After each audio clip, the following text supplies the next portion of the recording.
up Hemaviton Action Energy Drink. Kalam hati, insya Allah sampai ke hati. Bisa jadi menurut kamu itu buruk, tapi menurut Allah itu baik. Itu kalau Allah kasih yang terbaik itu udah pasti baik buat kita dunia dan akhirat. Pokoknya gampang lah, ukuran orang gak ikhlas itu gampang sekali. Kalau dipuji sombong, kalau dicaci baperan. Kalam hati, ikhlas tanpa batas. Minggu 22 Juni, pukul 1 siang di Kompas TV.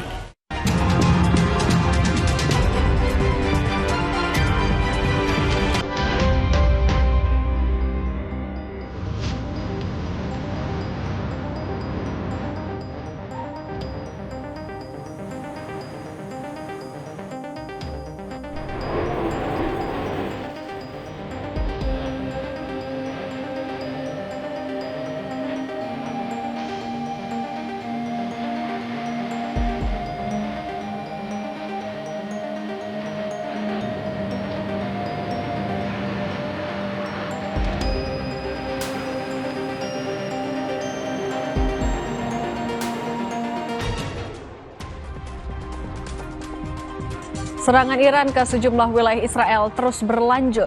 Tembakan rudal yang dilakukan dalam 2-3 hari terakhir oleh Iran menepis anggapan Israel soal kekuatan Iran yang berkurang.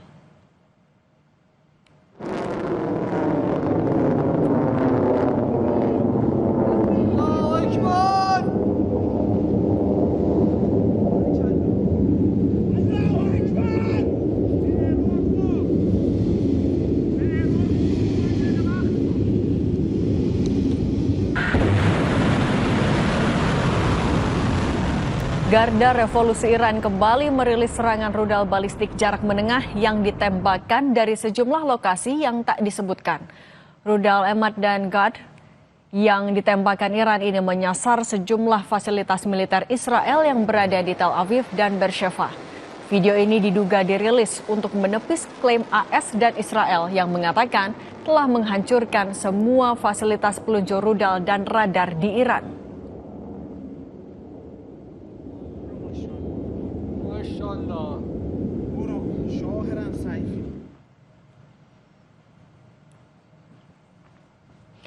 Sejumlah rudal yang ditembakkan Iran juga terlihat dari Kuwait.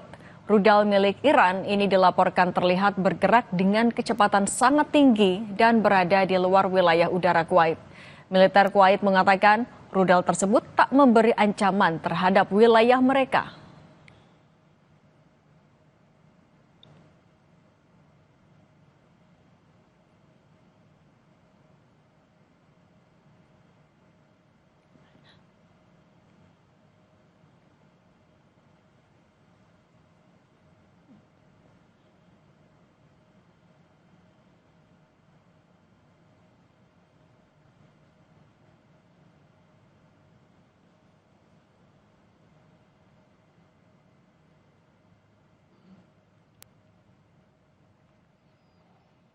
Presiden Rusia Vladimir Putin mengatakan ia telah mendapatkan janji Israel untuk melindungi personel Rusia di pembangkit listrik tenaga nuklir Iran yang dibangun Rusia. Selain itu, ia juga menghubungi kedua belah pihak untuk mengakhiri konflik yang sudah berlangsung selama 1 minggu.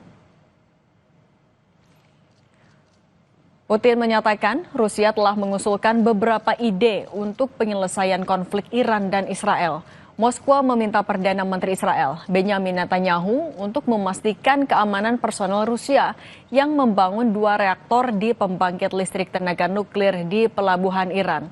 Dia juga mengangkat masalah ini dengan Presiden Trump. Namun Putin menolak keras tuduhan Moskwa telah gagal mendukung sekutunya Teheran. Kremlin menegaskan telah mempertahankan hubungan baik dengan Iran dan Israel. Putin menambahkan, Moskwa mendukung hak Teheran untuk menggunakan energi nuklir secara damai. Как вы знаете, мы в контакте и с Израилем, и с нашими иранскими друзьями. У нас есть некоторые предложения с нашим участием. Мы ни в коем случае, хочу даже обратить на это внимание, мы не стремимся к посредничеству, мы просто предлагаем идеи. И если они будут оказаться привлекательными для обеих сторон, мы будем этому только рады.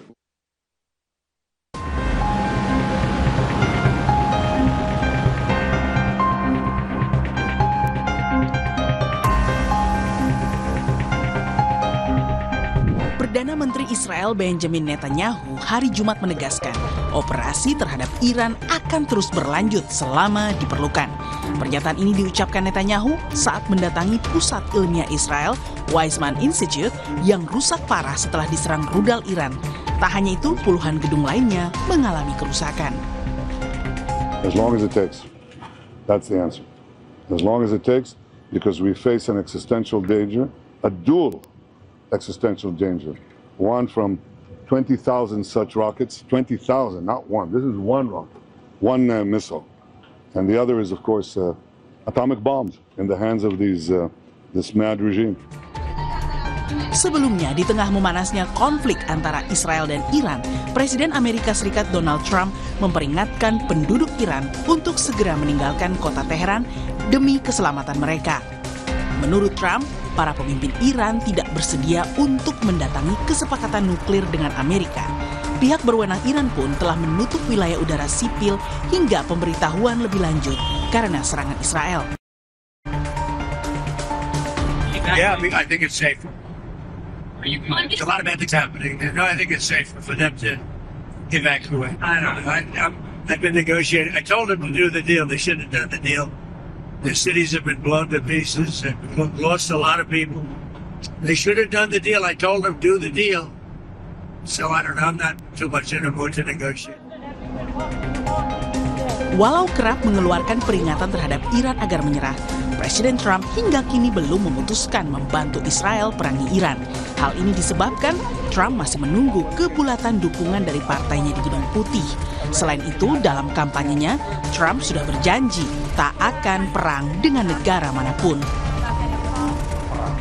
Jadi saya rasa dia juga butuh waktu untuk meyakinkan publiknya sendiri. Karena kalau dia melakukan perang, join di sini, salah satu janji kampanye dia adalah tidak melakukan perang dengan negara manapun. Kamis 19 Juni lalu, rumah sakit utama di kota Beersheba dekat Tel Aviv mengalami kerusakan parah. Bagaimana prediksi perang Iran-Israel di tengah bayang-bayang dukungan Amerika Serikat? Apa dampaknya bagi dunia? Kita bahas bersama Guru Besar Ilmu Politik dan Keamanan Universitas Padjadjaran, Profesor Muradi, dan pendiri Sinergi Policies, Dina Prapto Raharja. Selamat petang semuanya. Selamat petang, Mbak Cindy. Saya mau ke Mbak Dina dulu. Mbak Dina, armada militer AS sudah dikerahkan ke wilayah di area Timur Tengah, semakin mendekat ke Iran. Apakah ini bisa dibaca sebagai jawaban Presiden Trump soal sikapnya apakah akan turut serta dalam perang Iran-Israel? Presiden Donald Trump di Amerika Serikat itu maju dengan kampanye Make America Great Again, ya, membuat Amerika kelihatan besar lagi. Dan situasi yang dihadapi sekarang ternyata tidak linear dengan apa yang direncanakan. Saya melihat ini sebagai buah simalakama juga buat Amerika Serikat. Satu sisi Israel berarti akan terus push, ya, terus untuk memaksa Amerika Serikat untuk ambil bagian membantu Israel, meskipun sebenarnya di dalam negeri Amerika Serikat situasinya itu nggak logis, ya, membuat situasi makin kompleks secara ekonomi juga buat Amerika Serikat, dan tentunya akan berat juga Amerika Serikat kemudian mau nggak mau harus ikut campur nanti di isu Ukraina dan Rusia. Dan posisinya juga berarti harus ambil bagian secara militer lebih aktif. Jadi saya melihat ini sebagai posisi post-power syndrome-nya Amerika Serikat, justru menandai bahwa Amerika Serikat ini posisinya betul-betul menukik turun sebagai kekuatan dunia, karena Israel terus memaksa untuk keluar dari apa yang dimaui oleh Amerika Serikat. Saya kira Amerika Serikat sebenarnya nggak ingin, ya.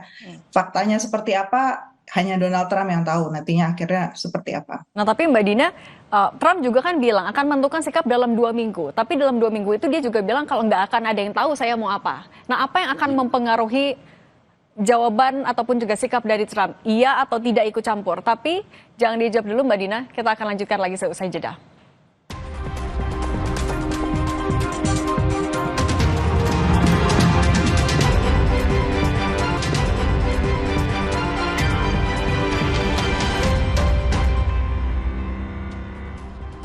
Kita kembali lagi bahas eskalasi perang di Iran dan Israel. Saya ke Prof. Muradi dulu. Prof. Muradi, Iran meluncurkan serangan ke titik fasilitas publiknya Israel. Dia bilang kalau ini adalah serangan yang proporsional. Tapi dengan menyerang pusat penelitian Weizmann Institute, apakah ini akan sebegitu signifikannya untuk melemahkan Israel? Ya, kalau melihat polanya, ini kan mereka mengikuti apa yang Israel lakukan.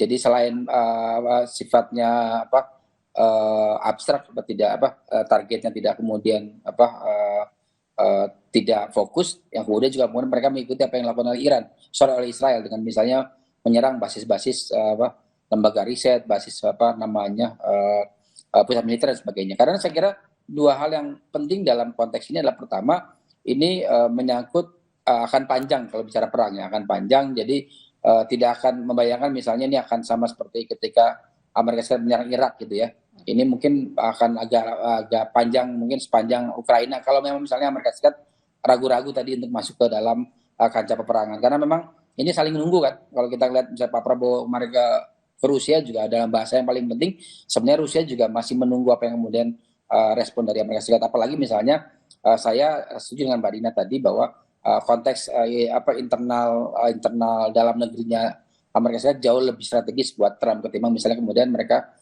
melakukan langkah-langkah yang jauh lebih tidak populis, minimal di mata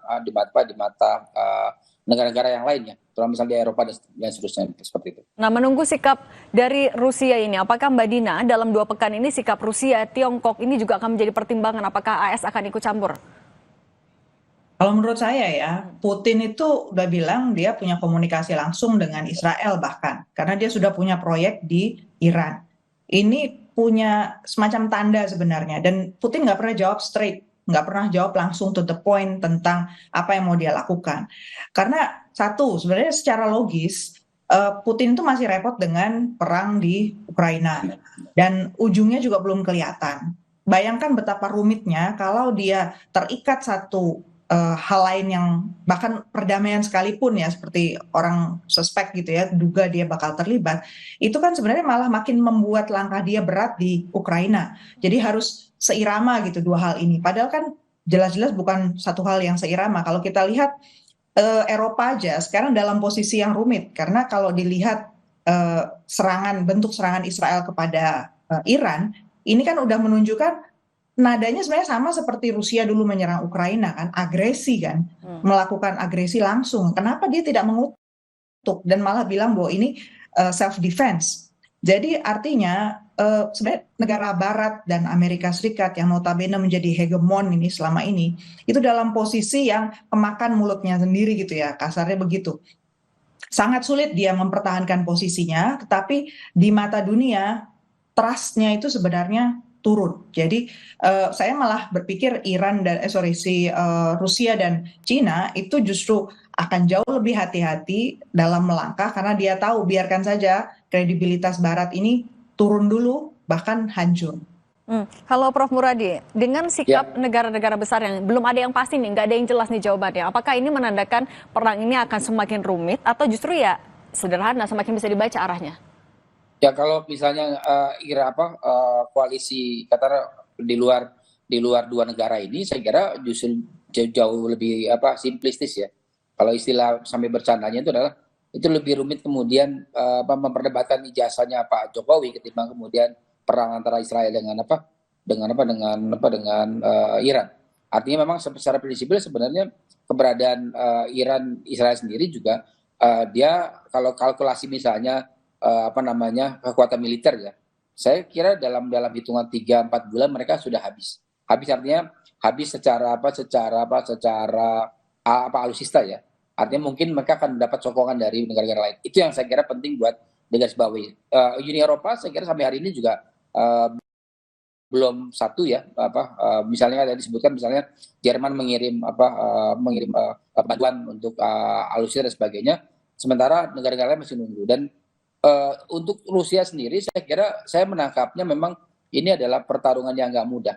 Karena buat mereka juga mereka paham betul misalnya Donald Trump tidak dalam posisi yang memang nyaman dengan kondisi hari ini. Betapapun misalnya komunitas Yahudi di Amerika Serikat juga berharap betul misalnya mereka bisa ditopang oleh kekuatan Amerika Serikat. Karena kalau membiarkan seperti hari ini, saya khawatir misalnya katakanlah terjadi peperangan darat begitu, maka ini bukan cuma Iran dan Israel yang akan terlibat secara langsung ya, tapi misalnya negara-negara di level di Timur Tengah. Paling tidak misalnya perang tahun 67 itu bisa jadi bukan tidak mungkin kejadian lagi, walaupun minim dukungan dari kekuatan yang sifatnya real. Karena hari ini misalnya Pak Israel jauh lebih banyak menggunakan pendekatan intelijen ketimbang misalnya pendekatan yang sifatnya terbuka seperti itu, Bang. Oke, yang pasti deeskalasi ini menjadi harapan semua kawasan. Prof. Muradi dan Mbak Dina Prapto Raharja, terima kasih sudah berbagi di Kompas Petang. Sehat selalu semuanya. Terima kasih, selamat petang. Saudara, event Jakarta Fair kerap dinanti masyarakat karena menawarkan banyak promo dan produk terbaru. Pengunjung yang datang tidak hanya dari Jakarta, tapi juga dari wilayah lain. Kami akan hadirkan informasinya sesaat lagi.